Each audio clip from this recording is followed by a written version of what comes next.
इस स्टोरी की डिमांड हमारे सब्सक्राइबर महाकाल भक्ति और दर्शन पवार जी ने की थी।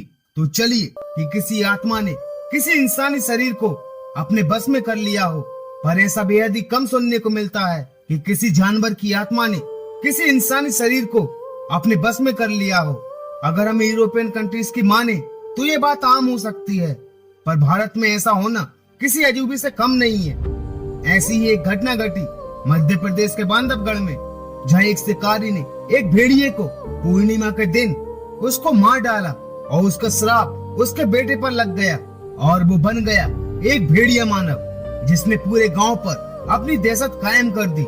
आए दिन पालतू जानवरों और लोगों की हत्याएं होने लगी, जिस वजह से पूरा गांव उस जानवर के खौफ के साए में जीने लगा।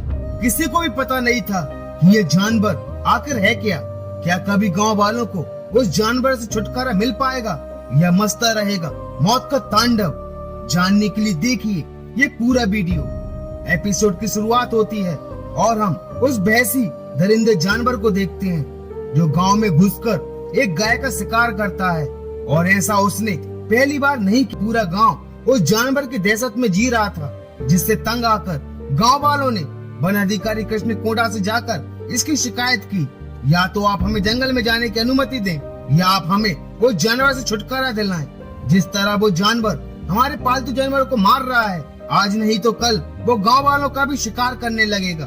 सभी गांव वाले काफी गुस्से में थे, जहां वन अधिकारी उन्हें आश्वासन देता है कि हम जल्दी उस जानवर को पकड़ लेंगे, पर गांव वाले इस बात पर राजी नहीं थे। पर अधिकारी की बात उन्हें माननी पड़ी और उसी रात कृष्ण कोड़ा अकेले उस जंगल में उस जानवर की तलाश में निकल पड़े। और थोड़ा अंदर जाते ही उनका सामना उस जानवर से हो गया। उन्होंने उस पर काफी गोलियां भी चलाई, पर वो बचकर भाग गया। और अचानक से ही वो उनके सामने नहीं हुआ। ये जानवर क्या हो सकता है? वहीं वो भेड़िया मानव धीरे धीरे गांव वालों का भी शिकार करने लगा। और एक रात जब दो लोग जंगल के पास से निकल रहे थे तो उसने उन पर भी हमला कर दिया, पर किसी तरह उसकी जान बच गई। और जब दूसरे आदमी ने उस जानवर का हुलिया बताया तो सब ये सुनकर चौंक गए कि ये कैसे हो सकता है। उसने किसी जानवर की तरह ही उसके बड़े बड़े दांत और नाखून थे। उसका डरावना चेहरा, साहब जरूर वो कोई प्रेत है और अब वो हम सबको भी मार डालेगा। पर कृष्ण कोड़ा कहते हैं कि वो कोई भूत प्रेत नहीं बल्कि एक जानवर है। हम सब आज रात उस जंगल में जाकर उस जानवर को जिंदा या मुर्दा जरूर पकड़ लेंगे। और सभी रात को उस खौफनाक जंगल में उस भेड़िया मानव को पकड़ने के लिए निकल जाते हैं और सभी अलग अलग ग्रुप में बंटकर उस जानवर को खोजने लगते हैं। और तभी वो जानवर उन पर हमला कर देता है, पर वो जानवर ज्यादा लोगों के होने की वजह से वहां से भाग जाता है।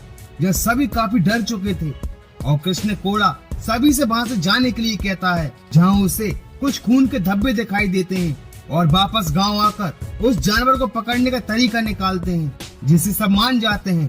पर इसमें खतरा बहुत था। और अगली रात वो कुछ जानवरों को एक पेड़ से बांध देते हैं और कुछ लोग जाल लेकर पेड़ पर चढ़ जाते हैं और बाकी लोग बंदूक लेकर पेड़ों के पीछे छिप जाते हैं, ताकि जैसे ही वो जानवर आए वो लोग उसे पकड़ सकें।